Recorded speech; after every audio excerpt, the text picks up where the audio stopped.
시간이 이렇게 주어질 때마다 마가복음을 같이 이렇게 공부를 하고 있는 시간을 갖고 있습니다.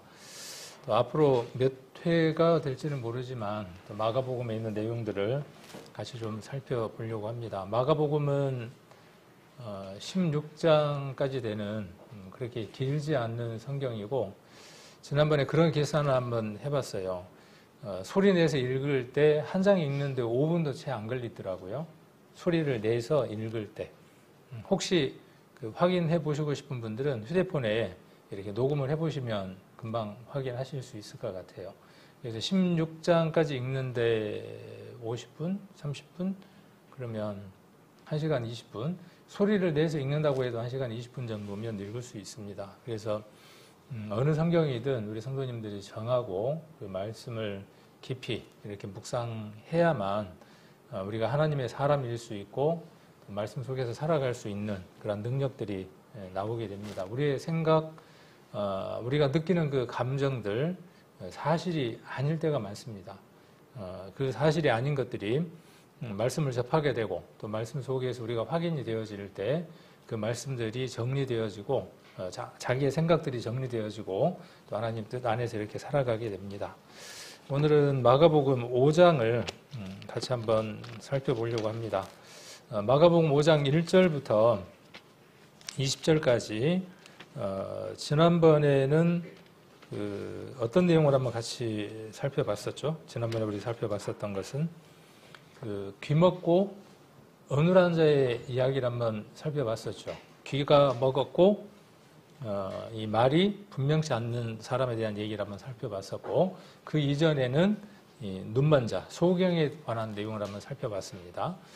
그래서 그 귀먹고 어눌한 자의 그 사건이 있었던 장소가 데가볼리라 그랬고, 그 데가볼리에 있었던 일은 이전에 어떤 일이 한 번 있었느냐 하면 지금 우리가 보려고 하는 이 거라사 귀신 들린 사람의 일이 있었습니다. 그래서 이 일이 있었던 곳, 그리고 이런 소식을 들었던, 이런 예수님의 능력을 보았던 사람들이 귀먹고 어눌한 자를 예수님에게 데려가서 만져주시기를, 안수해 주시기를 이렇게 간구했다. 그렇게 말씀하셨던 것을 우리가 지난번에 배웠습니다. 오늘은 그 5장 1절, 마가복음 5장 1절로 20절까지 나와 있는 말씀들을 가지고 한번 교제를 해보려고 하고, 주제는 15절에서 이렇게 한번 정해봤습니다.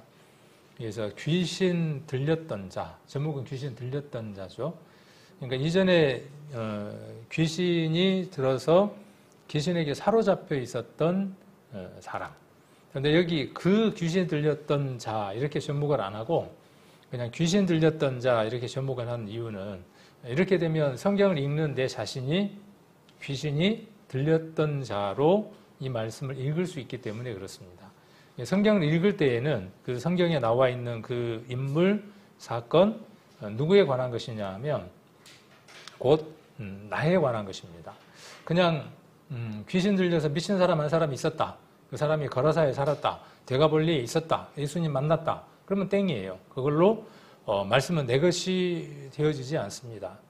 그래서 2000년 전으로 돌아가서 예수님 앞에 나아가는 나, 그리고 내가 지금 어떠한 상태이냐 하면 귀신이 들려 있는 상태.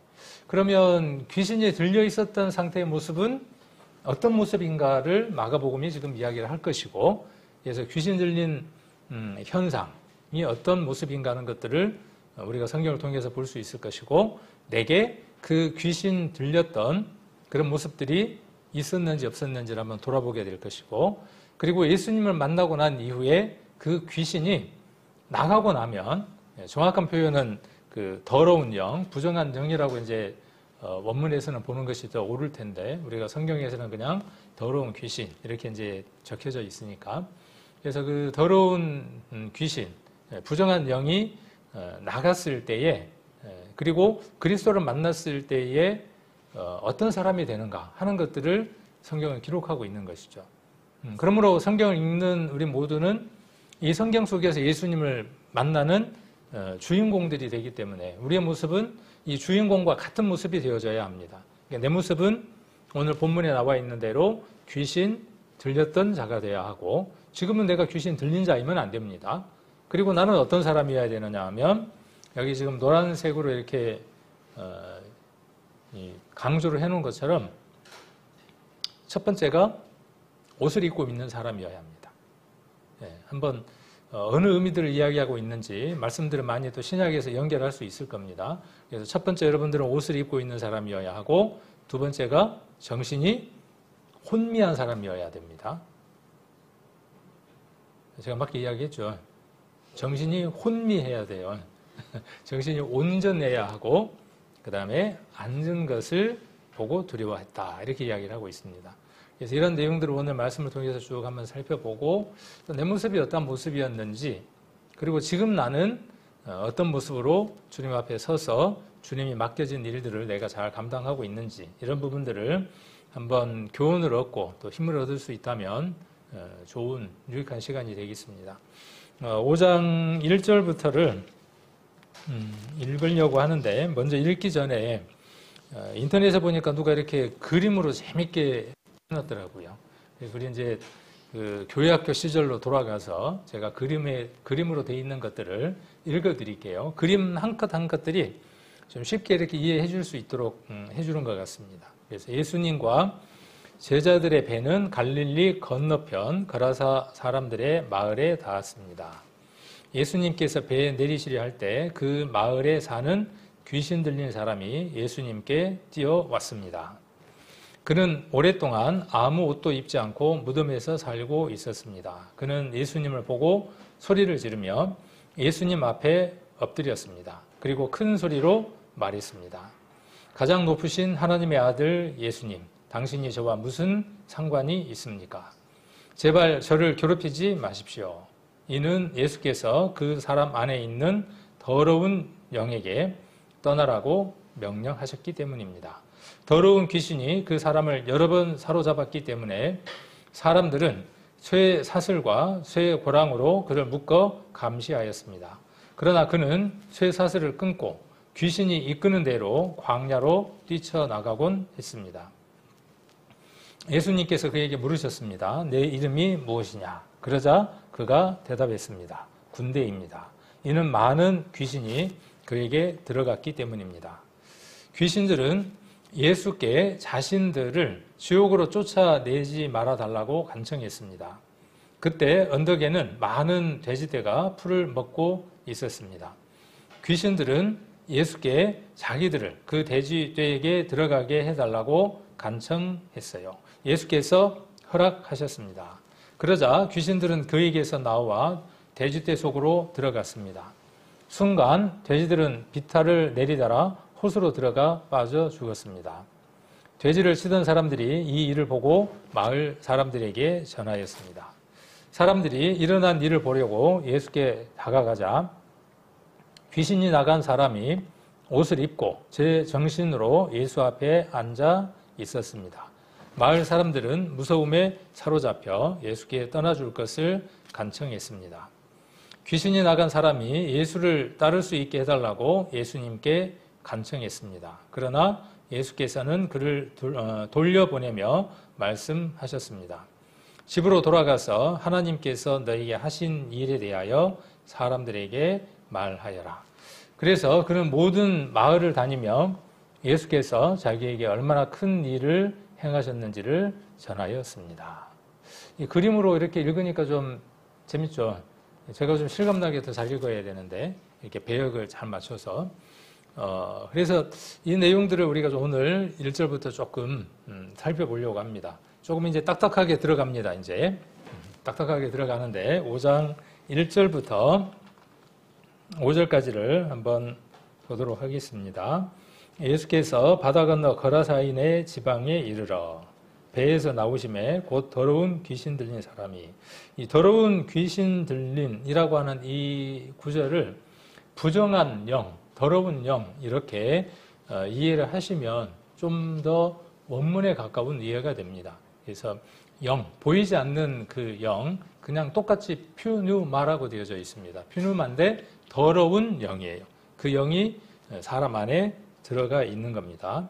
그래서 무덤 사이에서 나와 예수를 만나다 그 사람은 무덤 사이에 거처 하는데 이제는 아무나 쇠사슬로도 맬 수 없게 되었으니.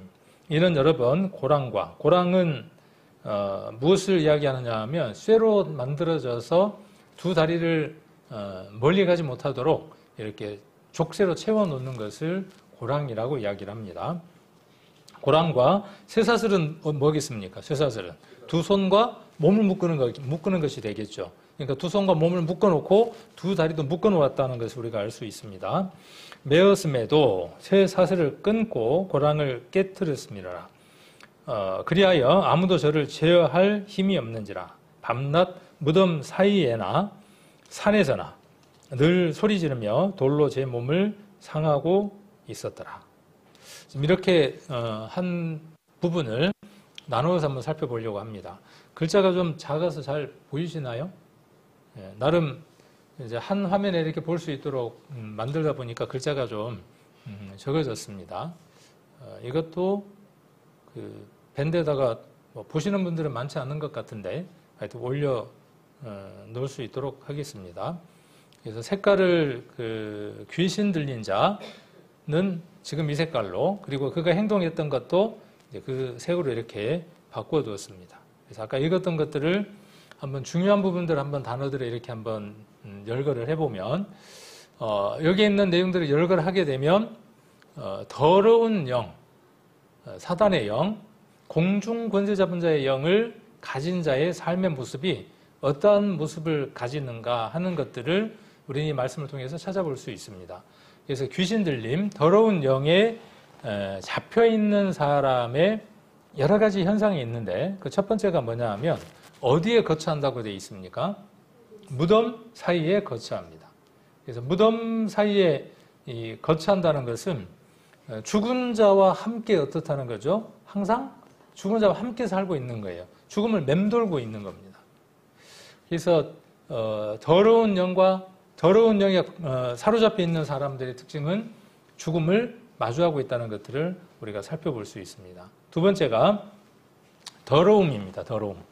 그러니까 귀신 들린 더러운 영에 사로잡힌 사람의 특징들을 보면 더러움이라고 하는 특징을 갖고 있습니다. 구약에서 말하는 부정입니다. 부정. 그 레위기 11장인가요? 보면 부정한 것과 정한 것에 대한 규례가 나오죠. 그래서 부정한 것은 먹을 수 없고 정한 것은 먹을 수 있다. 그래서 부정한 것의 정반대의 말은 무엇이냐 하면 정하다, 거룩함이 됩니다. 그러니까 거룩한 영에 반대되어지는 개념이 무엇이냐 하면 지금 여기 나오는 더러운 귀신입니다. 그러니까 더러운 영, 거룩한 영에 반대되는 것. 그리스도의 영이 아닌, 하나님의 영이 아닌 다른 것에 사로잡혀 살아가는 사람들의 삶의 모습이 어떠한가를 거라사 귀신 들린 사람을 통해서 우리는 볼 수 있게 됩니다. 이 모습들 속에 세상 많은 사람들의 삶을 우리는 관찰할 수 있습니다. 그리고 그 세상 사람들의 모습이 이전에 내 모습이었던 것들도 우리가 공감할 수 있게 됩니다. 자, 그래서 이 극단적인 더러움. 이전에 제가 김제에 있을 때 이제 성도들과 함께 주변을 이렇게 전도지를 만들어서 노방전도를 다녔어요. 근방에가 뭐가 많냐 하면 점집, 무당집 이런 것들이 되게 많아요. 근데 보면 들어가면 근데 이렇게 깃발도 꽂혀져 있고 점집이라고 써져 있는데도 들어가자 그러고 들어갔어요. 들어가면 어떻게 반응할 것 같아요? 들어가면요 육두문자를 합니다. 눈깔이 삐었냐 그러면서 안 보이냐고 교회에서 이런 데를 들어오냐 그러면서 막 욕을 해대요. 그리고 확 하고 침을 뱉습니다. 그러니까 더러움의 대명사예요. 그들 안에 있는 그 영이 얼마만큼 더러운가를 볼 수 있게 되죠. 그런데 우리가 봤을 때 그들의 그 더러움은 그런 모습의 더러움이지만 실상 참 더러움은 우리가 성경에 되어 있는 것처럼 사단도 자기를 무엇으로 가장합니까? 광명의 천사로 가장합니다. 어쩌면 가장 깨끗하고 가장 정결한 모습으로 그들의 모습을 포장하고 있죠. 그러나 실상은 어떤 모습이냐 하면 이 부정의 대명사인 모습을 우리가 볼 수 있습니다. 자, 그래서 더러운 귀신이고 무덤 사이에 있고 아까 여기 3절에도 보면 그 사람은 무덤 사이에 거처합니다. 그러니까 그가 머물러 있는 곳은 어디냐 하면 무덤 사이, 죽음이 있는 그 사이. 그 다음에 쇠 사슬로도 맬 수 없어요. 아까 그 고랑과 쇠 사슬에 매여 있어도 끊고 깨트려요. 그래서 어떤 힘이 있느냐 하면 초인적인 괴력을 갖고 있습니다. 아무도 맬 수가 없어요. 아무도 그를 제어할 수가 없어요. 아무도 그를 통제할 수도 없습니다. 자기 자신은 어떨까요? 자기 자신도 통제할 수가 없어요. 자기가 자기 자신을 통제할 수 없습니다. 그래서 아까 어떻게 합니까? 5절에 보시면 밤낮 무덤 사이에서, 무덤이라는 말이 몇 번 나옵니까? 술찬이 많이 나오죠. 전문 용어로 술찬이 많이 나와요. 아까 2절에도 무덤 사이, 3절에도 무덤 사이, 그리고 5절에도 무덤 사이에서, 또 산에서, 또 어디에서? 자, 무덤 사이나 산이나 그다음 또 어때요? 늘 어떻게 합니까? 소리 지르고 그다음 어떻게 합니까? 돌로 제 몸을 상해요. 자기 몸인데 자기가 자기를 어떻게 제어할 수 없는. 그러니까 그 안에 다른 영이 들어가서 그를 제어하고 있음을 볼 수 있습니다. 그에게 나타나는 힘은 보통 사람의 힘을 능가하는 초인적인 괴력을 가지고 있습니다. 자, 그리고 이 시끄러움을 갖고 있습니다. 여기 6절에 보시면 그가 멀리서 예수를 보고 달려와 이렇게 이야기를 하고 있고, 여기 큰 소리로 부르짖어 그랬어요. 그래서 시끄럽습니다. 큰 소리로 부르짖고 그 다음에 늘 소리 지르고. 누군가가 이 얘기를 하면서 이 대목을 이야기하면서 그렇게 이야기를 하더라고요. 우리나라 사람들만큼 참 시끄러운 민족이 없다고. 물론 다른 민족들도 많이 시끄럽지만 특별히 우리나라들 보면 상당히 많이 시끄러운데 아마 많은 그 영들이 들어가서 그러지 않을까 뭐 이렇게 이야기하는 분들도 있기는 하더라고요. 그래서 늘 소리 지르고 돌로 제 몸을 상하기도 하고 이렇게 이야기를 한다고 하고 있습니다. 자, 그다음 파괴하는 능력을 갖고 있죠. 강한 힘으로 부실 수 있는 초인적인 힘, 또 강한 힘을 가지고 철저하게 파괴하는 그런 특징을 갖고 있습니다. 사단은 그 사람을, 그 존재를 집으로 삼고 그 존재를 집으로 삼습니다. 거처로 삼고 그 거처 삼은 그 집을 어떻게 하느냐 하면 종국에는 파멸시킵니다. 망가뜨립니다. 그래서 지금의 삶도 망가뜨리지만 영원한 불모 속에서 세세토록 고통받도록 망가뜨리는 능력을 갖고 있습니다. 그리고 통제가 불가능한 현상들을 갖고 있습니다. 우리 그 세상에 지금 사람들을 보면 어떻습니까? 뉴스라든가 이런 데 나오는 것들을 보면 정말 귀를 막고 싶은, 눈을 다른 데로 돌리고 싶은 그런 뉴스들을 많이 보게 되죠. 그리고 언론들도 이렇게 자극적인 언론들을 계속 내보냅니다. 그러면 그 언론들이 사회를 좀 더 밝게 하고 건전한 사회를 만드느냐 하면 결코 그렇지 않습니다. 뉴스에서 좋은 것들, 긍정적인 뉴스들, 이런 뉴스들을 많이 보여주면 조금은 나아집니다. 그런다고 많이 나아질까요?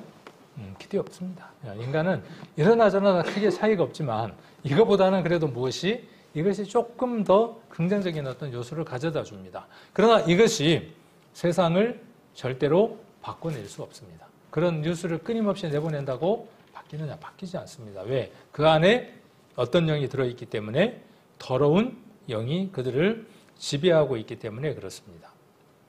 또한 그 더러운 영, 부정의 영이 들어가면 초월적인 인지를 갖고 있습니다. 그래서 귀신같이 뭘 알아맞혀요.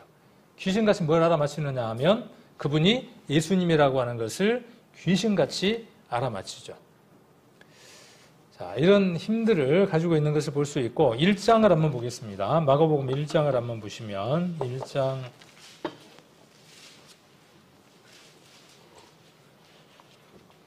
23절입니다. 23절, 1장 23절. 마침 저희 회당에 더러운 귀신 들린 사람이 있어 소리질러 가로되. 재밌죠? 아까도 소리 지른다 그랬죠? 여기도 보니까 소리 질러요. 소리 질러 가로되 나사렛 예수여, 우리가 당신과 무슨 상관이 있나이까? 우리를 멸하러 왔나이까? 나는 당신이 누구인 줄 아노니 하나님의 거룩한 자니이다. 누가 지금 알아보는 것이죠? 귀신 들린 자가 예수님을 귀신같이 지금 알아보고 있는 것이죠. 자, 25절 예수께서 꾸짖어 가라사대 잠잠하고 그 사람에게서 어떻게 해라? 나오라. 귀신은 그 처소에서 나와야 그 집이 빈집이 되어지고 그 빈집 상태로 그대로 둬서는 안 되죠. 집이 소재되었건을 와서 보니 나갔던 귀신이 와서 보니 그 집이 소재되었건을 저보다도 악한 귀신 7을 데리고 와서 거하니 지금 형편이 이전 형편보다 훨씬 더 못하더라 하는 말씀이 기록되어 있는 걸 볼 수 있죠. 그 집 더러운 영이 나가면 빈집이 되어지는데 그 빈집에 누가 들어와야 오늘 이 말씀처럼 오늘 마가복음 5장에서 이야기하려고 하는 그 예수님이 들어와서 그 집의 주인이 되셔야만 모든 문제가 해결이 되어지는 겁니다. 자, 그래서 꾸짖어 가라사대 잠잠하고 그 사람에게서 나오라 하시니 더러운 귀신이 그 사람으로 경련을 일으키게 하고 큰 소리를 지르고 나오는지라. 그래서 28절에 갈릴리 사방에 퍼지니라. 그래서 이제 갈릴리 지방에서 있었던 일이고 오늘 있었던 이 일은 갈릴리 건너편, 그러니까 호수 건너편, 지난번에 그 데가볼리라고 하는 그 지역에서 있었던 사건을 이야기를 하고 있습니다. 우리가 잘 아는 대로 야고보서를 한번 보겠습니다. 야고보서 2장. 야고보서 2장 19절입니다. 2장 19절. 잘 아시는 말씀인데 한번 같이 한번 읽겠습니다. 내가 하나님은 한 분이신 줄을 믿느냐? 잘하는도다. 귀신들도 믿고 떠느니라. 귀신들이 귀신같이 뭘 안다고요? 하나님이 한 분이신 것을. 예수님이 하나님 그 전능하신 분, 지극히 높은 분이라고 하는 것을 누구도 아느냐 하면 귀신도 압니다. 네. 자, 그래서 우리가 하나님을 안다고 해서 모든 문제가 해결되어지는 것이 아니라 그 하나님을 아는 그것이 어디로 연결되어져야 되느냐 하면 복음으로 연결되어져야 한다는 것입니다. 자, 마가복음으로 다시 돌아가서 5장으로 다시 돌아갑니다. 마가복음 5장으로 다시 돌아가서 6절부터 한번 봅니다. 6절 그가 멀리서 예수를 보고 달려와 절하며 큰 소리로 부르짖어 가로되 아까 그 1장하고 내용이 거의 비슷하죠. 지극히 높으신 하나님의 아들 예수여 나와 당신과 무슨 상관이 있나이까. 원컨대 하나님 앞에 맹세하고 나를 괴롭게 마옵소서 하니 이는 예수께서 이미 저에게 이르시기를 더러운 귀신아 그 사람에게서 나오라 하셨습니다. 이에 물으시되 내 이름이 무엇이냐 가로되 내 이름은 군대니 우리가 많음이다 하고 자기를 이 지방에서 내어 보내지 마시기를 간절히 구하더니 마침 거기 돼지의 큰 떼가 산 곁에서 먹고 있는지라. 여기도 한번 중요한 구절들 한번 보면 자 달려와서 절했어요. 그러니까 귀신도 하나님이 한 분이신 줄 알고 믿고 떤다. 떠는 것뿐만 아니라 뭘 합니까? 이 절이라는 것은 경배한다는 의미를 갖고 있습니다. 귀신도 어떻게 합니까? 예수님 앞에 지금 경배한다고 지금 경배하고 있습니다. 그러나 이것이 그에게 복음을 가져다 주거나 그에게 영원한 하나님 나라를 가져다 줄 수 없는 것을 우리는 잘 압니다. 지난번에도 잠깐 말씀드렸지만 히브리서에서 천사에 관한 얘기가 나오죠. 천사는 대단한 존재죠. 천사는 영적인 존재입니다. 먹지 않아도 배고프지 않고 잠을 자지 않아도 피곤하지 않는 아주 영적인 존재입니다. 우리하고 비교해 봤을 때의 천사가 어떻습니까? 등급이 상태가 더 나은 걸로 보인다 그 말이죠. 천사가 하나님을 찬양하되 어떻게 찬양하겠습니까? 우리는 24시간 찬양할 수 있나요 없나요? 우리 24시간 찬양 못해요. 밤낮 찬양도 못해요. 날마다 찬양도 못해요. 그러나 천사는요? 천사는 가능한 천사가 있네. 그러나 어느 천사에게 하나님 우편에 앉을 수 있는 축복을, 은혜를 주신 적이 있다, 없다? 없다, 그 말이에요. 누구에게 그 축복을 주셨다? 그리스도에게 주셨고, 그리스도 안에 있는 모든 자에게 그 은혜와 복을 주신다. 그렇게 말씀하고 계시죠. 그래서 경배를 한다고 해서, 절한다고 해서 그 은혜와 복을 가질 수는 없는 것이죠. 유독 누구에게요? 하나님의 형상대로 지음받은 사랑의 짝인 우리 인생들에게 하나님께서 그 큰 복을 에베소서에 기록되어 있는 대로 미리 정하여 주셨다는 것은 얼마나 큰 은혜인지 모릅니다. 그래서 이렇게 절하지만 이 절한다는 의미는 무엇이냐 하면 서열이 지금 어떻게 되어 있는 거예요? 서열이 이미 사단은 예수님에게 와서 어떤 존재가 되어졌음을 말하고 있는 것이죠. 서열상 그가 낫다 하는 것들을 보여주고 있는 것입니다. 그래서 달려와 절하며 지극히 높으신 하나님의 아들 예수님이라고 절하는 것을 볼 수 있습니다. 자, 예수님이 이렇게 말씀하시죠. 더러운 귀신아, 그 사람에게서 나오라. 아까 1장의 내용과 같은 것을 볼 수 있죠. 예수님은 명하여 그 더러운 영을 나오게 하실 수 있습니다. 그러면 우리 안에 있는 더러운 영을 우리가 더러운 영아 나가라 외친다고 나가게 할 수 있다고요? 우리도 지금 여기에 말씀에 기록되어 있는 것처럼 이러한 시간들을 보낼 때들이 참 많습니다. 그래서 때로는 이 더러운 영, 부정의 영이 들어와서 우리로 하여금 하나님을 인정하지 못하게 하는 많은 시간들이 우리 안에 있습니다. 때로는 중독되어 있고 때로는 우리가 우리 자신을 통제할 수 없는 그런 부분들이 우리 안에 많은 것들을 볼 수 있습니다. 이 모든 것들을 해결할 수 있는 능력은 어디에 있느냐 하면 그리스도에게 있습니다.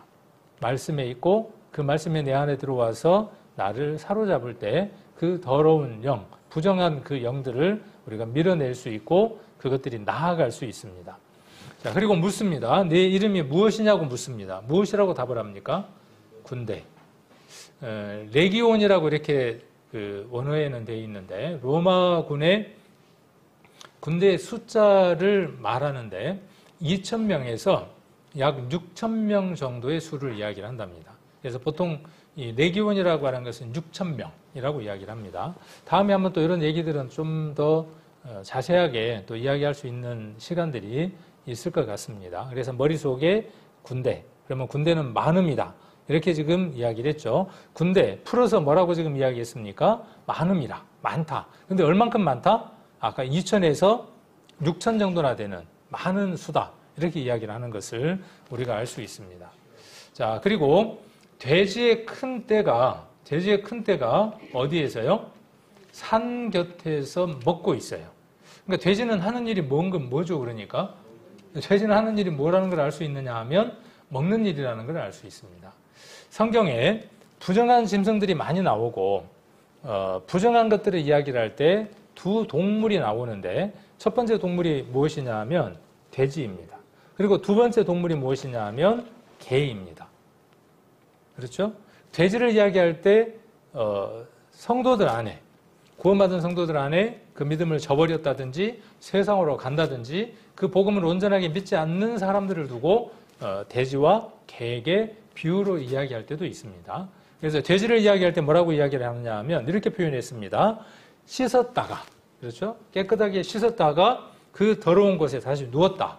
이렇게 돼지에 대해서 표현을 했고 개에 대해서는 어떻게 표현했습니까?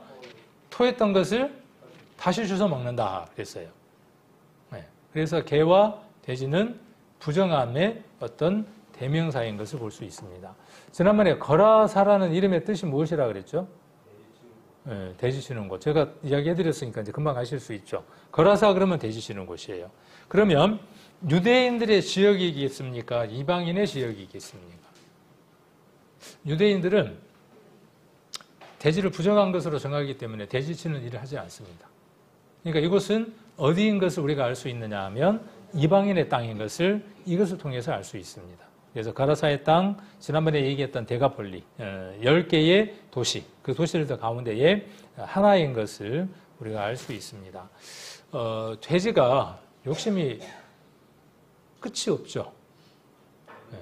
돼지는 그 자기 위에 80%인가까지를 채운답니다. 근데 사람은 몇 프로까지 채우죠? 전도 집회 때 늘 이야기하지만 120%, 140%, 160%까지. 그래서 위가 어떻게 될 때까지? 늘어날 때까지. 이 위가 참 신기하대요. 그렇게 늘어나도 더 늘어나요. 그래서 아이고 너무 많이 먹었다 뭘 먹자 그러죠? 소화제 갖고 와라 그래서 또 소화제를 먹고 그러죠. 그러니까 어떻게 보면 욕심의 그 대명사가 돼지이지만 사람의 어떤 표현들을 할 때에 그 돼지 같은 욕심들로 이렇게 빗대어서 말하기도 합니다. 그래서 우리의 삶이 혹은 우리의 삶들이 그리스도 안에서 이전의 삶으로 돌아가는 것, 구원받기 전의 그 삶으로 다시 회귀되는 것들을 가리켜서 돼지의 삶, 그리고 개의 삶이라고 이렇게 말하는 것을 한번 볼 수 있습니다. 자, 그 다음 12절에서 15절입니다. 이에 간구하여 가로되 우리를 돼지에게로 보내어 들어가게 하소서 하니. 그러니까 귀신은 나오면 그 귀신이 어딘가로 또 들어가야 하는 것이 전제되어 있는 것을 볼 수 있죠. 귀신이라고 하는 그 존재는, 더러운 영은 나왔다가 또 다른 곳으로 들어갈 장소를 찾는 겁니다. 예수님께서 허락하셨습니다. 그래서 더러운 귀신들이 나와서 돼지에게로 들어가니 거의 2,000마리 되는 때가, 여기 2,000마리라고 그랬으니까 아까 그 군대라고 하는 수가 많음이다라고 했을 때 얼마가 많은지를 우리가 여기에서 보충 설명이 되는 거죠. 그러니까 그 귀신 들린 자는, 더러운 영, 부정한 영에 사로잡힌 자는 2,000이 넘는 군대라고 하는 그 강한 영이 그를 사로잡고 있었음을 우리가 이 성경을 통해서 확인을 해볼 수 있습니다. 그래서 그 때가 어디로 향합니까? 자, 바다를 향하여. 이 바다는 어떤 바다? 자, 1번 사해, 2번 요단, 3번 갈릴리. 보기는 3번까지밖에 없습니다. 자, 고르세요, 지금. 자, 이 바다가 어떤 바다? 1번 사해, 2번 요단, 4번 갈릴리. 4번 없고 3번. 어떤 거죠? 네, 갈릴리. 끝에 3번. 4번 아니고요. 자, 그래서 갈릴리 바다를 향하여 비탈로 내달아 바다에 몰살하거늘. 자, 그러면 귀신은 지금 어떻게 됐습니까? 자, 귀신은 1번 사라졌다. 2번 어딘가에 있다. 3번 그 어딘가가 어디일까요? 자, 귀신은 죽지 않는 존재이죠. 어디론가 가야 하는 존재죠. 자, 이 귀신은 지금 어디로 들어가 있느냐 하면 바다라고 하는 곳으로 들어가 있습니다. 아주 재밌는 표현들이에요. 그러니까 이런 표현들이 나중에 다른 성경들과 연관이 되어집니다. 그래서 오늘은 그 부분까지 연관해서 우리가 이해하기가 어려우니까 오늘은 하나씩, 지금 그동안에 제가 이야기하는 것 하나하나가 나중에는 다 연결되어져서 서로 상호 연관된다는 것들을 우리가 알 수 있게 될 겁니다. 그래서 일단은 돼지는 죽었지만 돼지에게 들어갔던 그 군대 귀신은 돼지를 죽이고 돼지를 몰살시켰지만 그 귀신은 사라지지 않고 현재 스코어 어디에 가 있느냐 하면 바다에 들어가 있는 상태다라고 하는 것들을 한번 생각해 놓으시고 머릿속에 담아 놓으시고 넘어가도록 하겠습니다. 치던 자들이 도망하여 읍내와 촌에 고하니 사람들이 그 어떻게 된 것을 보러 와서 예수께 이르러 그 귀신 들렸던 자, 곧 군대에 씹혔던 자가 옷을 입고 정신이 온전하여 앉아있는 것을 보고 두려워하더라. 그래서 우리를 돼지에게 보내어 들어가게 해달라. 예수님이 허락하셔서 돼지에게로 들어갔어요. 어젯밤에 꿈을 꿨는데 돼지 꿈을 꿨어요. 돼지가 한 마리도 아니고 2,000마리가 나왔어요. 뭐 사야죠? 제정신이 아닌 거예요. 그러니까 성경을 보면 그게 제정신이 아닌 거예요. 제정신이 아닌 걸 볼 수 있습니다. 그래서 더러운 귀신, 돼지 이야기를 지금 해놓고 있습니다. 자, 그래서 바다에 몰사했고 돼지는 다 죽었고 귀신은 지금 어딘가에 지금 숨어 있는 겁니다. 자, 그리고 귀신 들렸던 자 이퀄 뭐라고 이야기하고 있느냐 하면 그 귀신 들렸던 자 이퀄 곧 군대 집혔던 자라 그랬어요. 군대 집혔다라는 말이 뭘까요? 집혔다. 집혔다라는 말이 뭔 뜻입니까? 집혔다. 불을 집혔다? 아궁이에다 불을 집혔다? 참 어렵죠. 옛날 말이라 어려워요. 그래서 이거 우리말로 쉽게 바꾸면 들렸다 그 말이에요. 잡혔다. 귀신에게 잡혔다. 들렸다. 귀신 들렸다 그런 뜻입니다. 그러니까 군대 귀신 들렸던 자 같은 말입니다. 그래서 귀신 들렸던 자, 군대 집혔던 자. 이 집혔던 자라는 말이 여기에만 기록되어 있는 게 아니라 3장에 가면, 마가복음 3장에 가면 누구에게 그렇게 이야기를 하느냐 하면 유대인들이. 유대인들이 예수님을 향해서 뭐라고 이야기를 하느냐 하면 바알세불 집힌 자다. 이렇게 이야기를 하죠. 그 소문이 온 동네에 가득 찼고 예수님의 가족들도 그 얘기를 듣고 깜짝 놀래죠.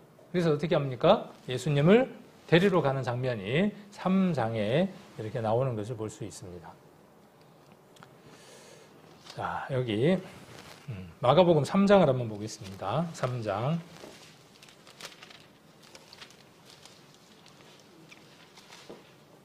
3장 22절, 20절부터 한번 보겠습니다. 20절. 집에 들어가시니, 예수님이 집에 들어가신 것이죠. 무리가 다시 모임으로 3장 20절, 식사할 겨를도 없는지라. 예수의 친속들이, 가족들이 듣고 붙들러 나오니 이는 그가 미쳤다 함이러라. 그러니까 어떤 소문이 막 들린 겁니까? 저 예수가 맛이 갔다. 맛이 갔는데 어떻게 맛이 갔다? 귀신 들려서 맛이 갔다. 이렇게 지금 가족들도 알고 있는 내용인 겁니다. 22절. 예루살렘에 내려온 서기관들은 저가 바알세불을 집혔다. 그죠? 아까 똑같은 내용이 나오죠. 집혔다 하며 또 귀신의 왕을 힘입어 귀신을 쫓아낸다 하니 예수께서 저희를 불러다가 비유로 말씀하시되 사단이 어찌 사단을 쫓아낼 수 있느냐. 또 만일 나라가 스스로 분쟁하면 그 나라가 설 수 없고 만일 집이 스스로 분쟁하면 그 집이 설 수 없고 만일 사단이 자기를 거스려 일어나 분쟁하면 설 수 없고 이에 망하느니라. 27절 말씀이 참 중요한 말씀입니다. 사람이 먼저 강한 자를 결박지 않고는 그 강한 자의 집에 들어가 세간을 늑달치 못하리니 결박한 후에야 그 집을 늑탈하리라. 이 대목이 우리에게 이루어져야 하는 것이죠. 사단이 우리 세간을 지금 어떻게 했습니까? 강한 자가 돼서 우리 집을 어떻게 했어요? 들어와서 세간을 늑탈하고 있는 겁니다. 근데 예수님은 역으로 지금 뭐라고 말씀하시느냐 하면 내가 뭐가 돼야 된다는 거예요. 내가 이제 너희 집의 주인이 되어서 너희 집을 어떻게 해야 된다는 거예요. 사로잡고 늑탈하고 값이 있는 것으로 써야 한다는 것이죠. 사단은 어떻게 합니까? 사단은 사람을 더러운 영이 돼서 그를 볼모로 잡으면 그 집을 어떻게 합니까? 종국은 파멸로 이끌어갑니다. 자, 여기 마태복음을 한번 보겠습니다. 마태복음 10장. 바알세불의 뜻이 뭡니까? 바알세불의 뜻. 성경에 바알세불의 뜻이 나와 있어요. 그냥 우리가 사전을 찾지 않더라도 성경을 읽으면 바알세불의 뜻이 무엇인지를 알 수 있습니다. 10장 25절 한번 봅니다. 제자가 그 선생 같고 종이 그 상전 같으면 족하도다. 집 주인을 바알세불이라 하였거늘 하물며 그 집 사람들이랴. 자, 집 주인을 뭐라고 하는 거죠? 10장 25절. 마태복음 10장 25절입니다. 집 주인이 누구예요? 바알세불이에요. 그러니까 자칭 제가 뭐예요? 자칭 사람이라고 하는 집의 주인이라고 생각하는 자. 그렇게 사람이 섬기는 자, 섬김을 받는 자를 누구라고 이야기하느냐 하면 바알세불이라고 이야기를 합니다. 자, 진짜 주인일까요? 아닙니다. 가짜 주인입니다. 자, 여기 바알세불, 블레셋 에글론의 신이에요. 귀신의 왕 바알세불. 또 파리의 왕이라 그래요. 파리의 왕. 바알세불을 똥파리의 왕입니다. 그래서 여기 보니까 의미가 뭐죠? 의미가 주거의 주예요. 되게 어렵게 이야기해놨어. 주거. 거주의 주. 집의 주인, 집주인 그 말입니다. 집주인이라는 말을 주거의 주라고 이렇게 이야기를 했습니다. 그래서 에글론 성읍의 신입니다. 그러니까 이방 블레셋 지방에서 믿는 바알입니다. 그래서 어떻게 생겼냐? 바알신이 어떻게 생겼냐? 바알신이 이렇게 생겼어요. 파리신이에요. 파리신. 근데 참 재밌는 게 이걸 한번 보다 보니까 되게 재밌더라고요. 파리가 이렇게 눈이 있는데 파리 눈이 몇 개인지 혹시 아십니까? 잠깐 좀 쉬어가게. 파리 눈이 몇 개인지 혹시 아시는 분? 많아요. 네. 근데 사람 눈이 보통 두 개잖아요. 두 개이거나 뭐 또 더 있거나 그런데 눈은 물론 분명 두 개인데 이렇게 두 개인데 이게 그 엄청 가까이서 찍을 수 있는 접사 현미경으로 이렇게 파리의 눈을 찍어 놓은 겁니다. 근데 참 창조주의 그 능력이 오묘한 것 같아요. 근데 이렇게 만든 형상을 이런 것들을 무엇으로요? 자기의 신으로 섬기는 인생이 어때요? 참 미련하고 우매한 것이죠. 자, 그리고 보면 이렇게 파리가 생겼어요. 파리 눈입니다. 잠자리의 눈도 혹시 보셨습니까? 비슷해요. 근데 잠자리의 눈도 굉장히 오묘합니다. 근데 이 시대에 과학자들이 이 파리의 눈, 잠자리의 눈의 힌트를 얻어서요, 내시경을 이런 형태로 내시경을 만든답니다. 그러면 하나인 그 카메라의 내시경보다 이렇게 한 개의 눈 안에다가 여러 개의 그 카메라를 단 렌즈를 집어넣게 되면 많은 것들을 관찰할 수 있는 눈이 된다고 합니다. 아마 이런 것에 모방을 했겠죠. 어쨌든 오늘은 지금 파리 이야기 하려고 하는 거니까 파리가 이렇게 생겼습니다. 그리고 또 이렇게 생겼어요. 파리 같아요? 이렇게 큰 파리 보셨습니까? 어마어마하게 파리가 커요, 지금. 자, 그래서 눈이 가장 많은 곤충, 제가 잘 읽었나요? 맑은 곤충. 네, 근데 눈이 많으면서 맑아. 왜 맑으냐 하면 시간만 나면 눈을 닦거든.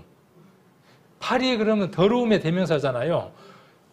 오물을 옮기는 곤충의 대명사이고 사람들이 기피하는 곤충의 대명사인데 돼지하고 좀 비슷해. 돼지도 어떠냐 하면 굉장히 깨끗한 걸 좋아합니다. 누가 그래요? 제가 그래요. 근데 돼지가 그렇게 이야기를 해요. 돼지는 깨끗한 걸 좋아하라 그래요. 그런데 왜 돼지가 더러운 것에 시궁창에 눕는지 아십니까? 전도집회 때 이야기 해드렸잖아요. 땀샘이 없어, 땀샘이. 땀샘이 콧구멍하고 몇 군데밖에 없어요. 그러니까 열은 많지. 땀은 식혀야지. 방법은 뭐밖에 없죠? 시궁창에 들어 누워.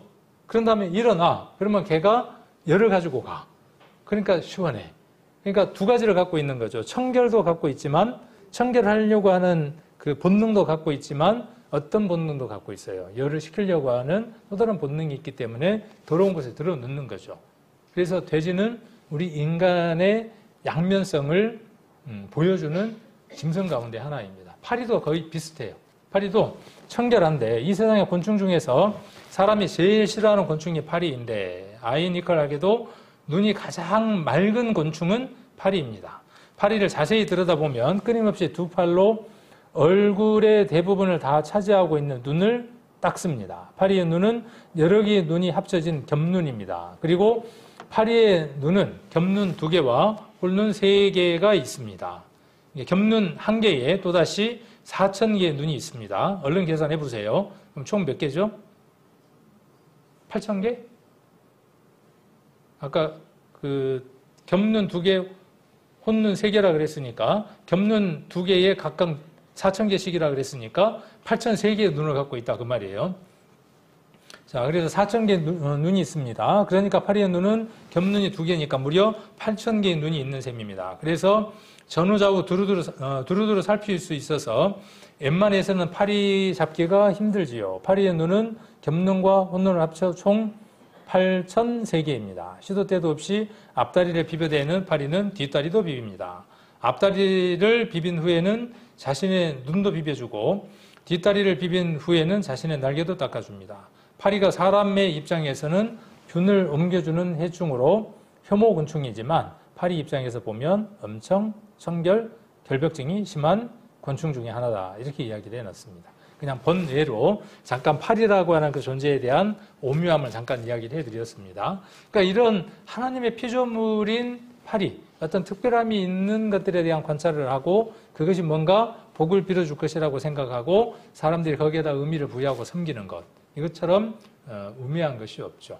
그래서 이 바알세불을 예수님이 짚혔다. 바알세불을 짚혔다 그 말은 뭐냐 하면 아까 그 파리 대왕 있잖아요. 귀신 중에 최고의 대왕을 예수님이 들렸기 때문에 예수님이 귀신 들렸기 때문에 자잘한 귀신들을 지금 어떻게 하고 있다는 거예요. 아까 3장에서 사로잡고 있다 이렇게 이야기하고 있는 겁니다. 그런데 예수님이 뭐라고 말씀하시느냐 하면 그렇다면 이미 그 나라는 분쟁이 이루어진 나라이기 때문에 의미가 없는 것이다. 이렇게 지금 예수님이 아까 3장에서 이야기를 하고 있는 것이죠. 자, 그래서 이 사람이 지금 어떻게 되어져 있습니까? 귀신 들렸던 사람이 이제 노란색으로 한번 보시면 그 귀신 들렸던 자가 곧 군대 집혔던 자가 귀신 들렸던 자, 군대 집혔던 자가 옷을 어떻게 입습니까? 입었고 그전에는 옷을 어떻게 입습니까? 네. 옷이 뭔 필요가 있겠어요. 그래서 야만이라고 할 때, 야만족이라고 할 때 그 야만족은 두 가지를 충족하면 야만족이 됐다고 하네요, 중세에. 첫 번째가 뭐냐 하면 옷을 벗고 지내고, 신발도 없고 옷을 벗고 지내고, 꼭 가릴 때만 가리는 거죠. 그 다음 또 하나가 불을 사용하지 않고 음식을 먹는 것을 야만이라고 이야기를 했답니다. 근데 그 중세에 많은 야만족들을, 크리스찬들이, 기독교인들이 특히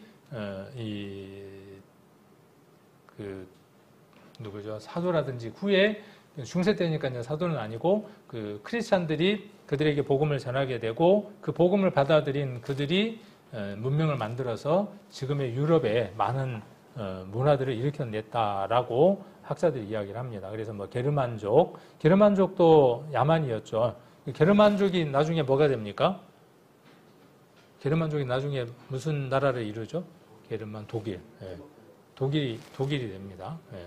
그래서 이제 그런 그 많은 이면에 세계의 역사 안에 이면에 누가 있느냐 하면 그리스도인들이 있고 헌신한 그리스도인들이 그들에게 예수님을 전하고 그 예수님을 받아들인 그들이 어떤 상태가 되어지느냐 하면 완전히 다른 모습으로 탈바꿈을 합니다.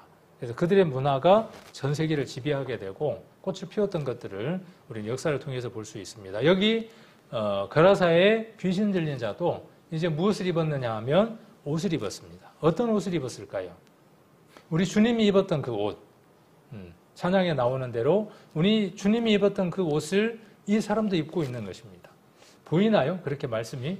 저는 그렇게 이 말씀이 보여서 우리 성도님들과 함께 교제하려고 하는 것이죠. 갈라디아서를 한번 보겠습니다. 갈라디아서 3장.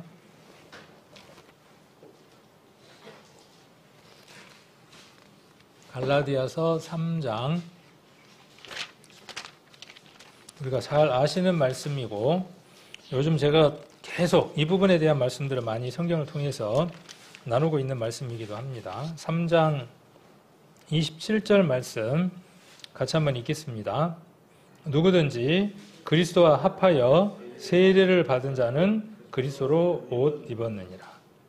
우리가 이 말씀 속에서 거라사의 귀신 들린 자의 사건을 통해서 그가 옷을 입었다를 그가 옷을 입었구나 라고 이해를 한다면 우리는 좀 더 성경 속에서 깊은 곳으로 들어가지 않았다 이렇게 이야기를 할 수 있을 겁니다. 그는 누구로 옷을 입었느냐 하면 예수 그리스도로 옷을 비로소 입은 자입니다. 자, 정신이 어떤 상태가 됐습니까?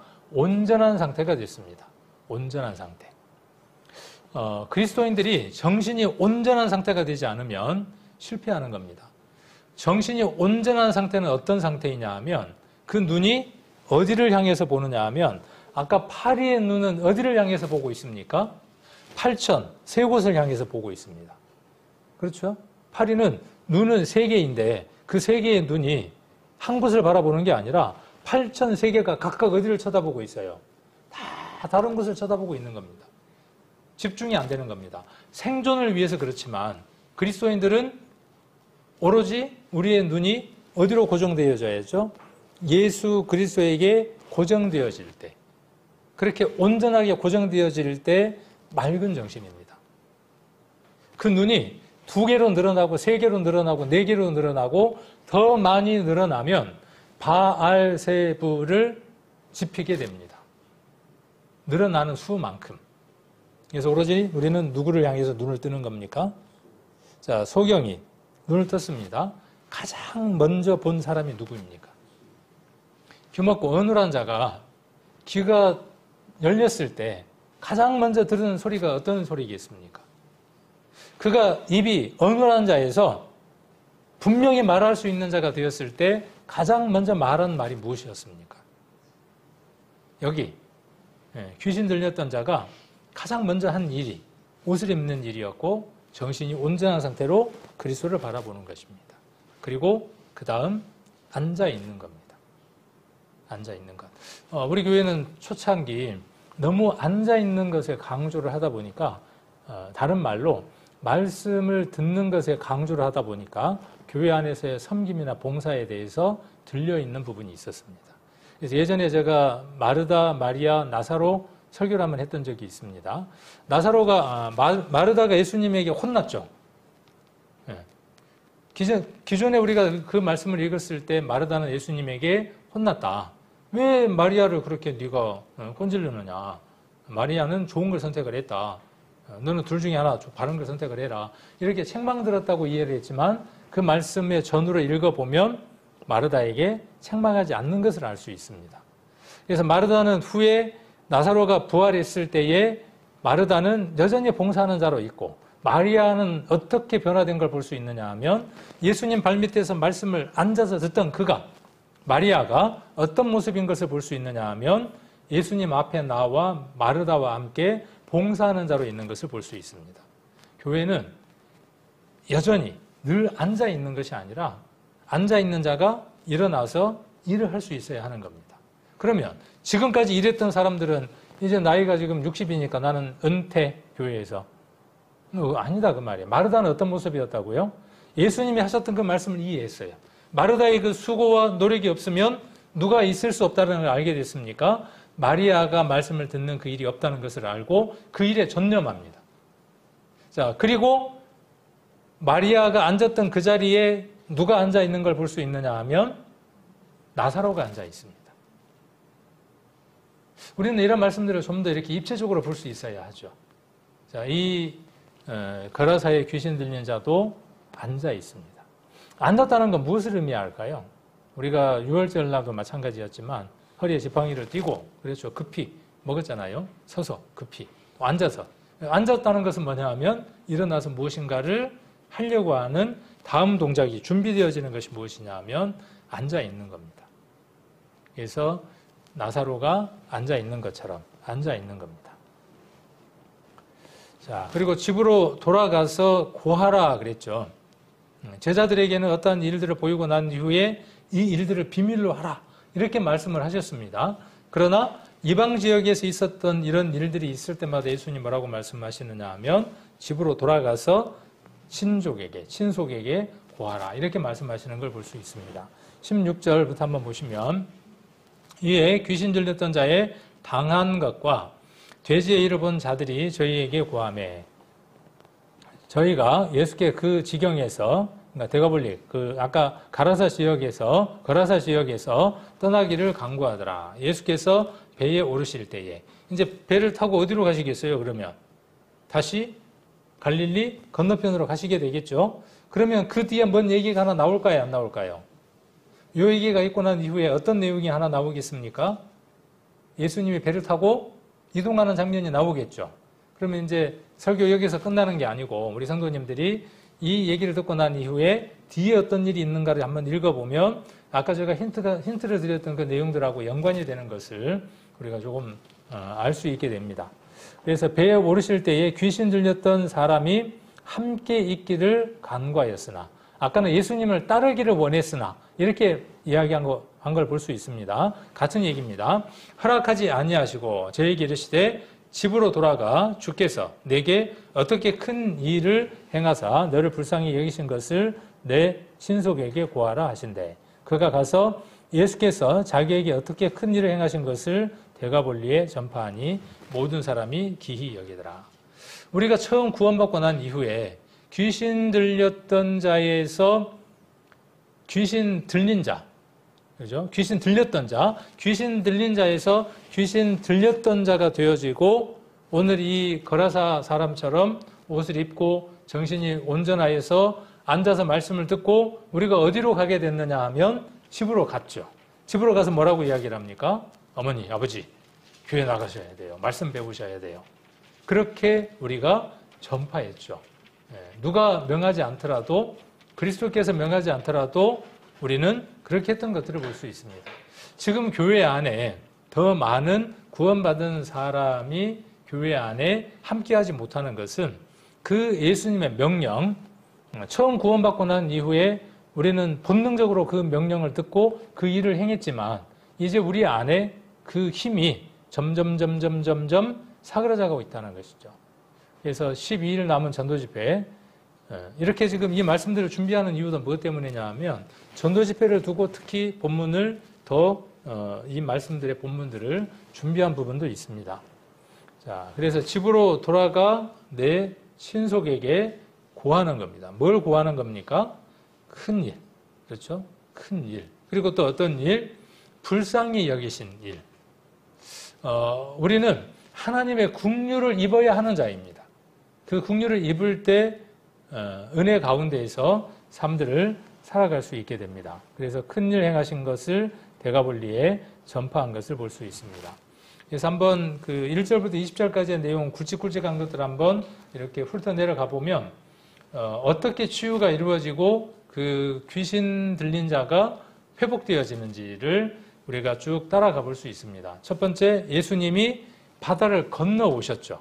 그러면 우리가 누군가를 치유하고 회복하기 위해서는 무엇이 먼저 선행되어져야 되느냐 하면 바다를 건너는 수고가 있어야 한다는 것이죠. 유대인의 땅에서 예수님이 어디로? 이방인의 땅으로 건너가셨죠. 제자들은 늘 그곳에 동참하지 못하고 불평하고 예수님의 뜻을 못 알아들었던 것들을 마가복음을 통해서 알게 됩니다. 자, 그리고 이미 이르시기를 나오라고 명하십니다.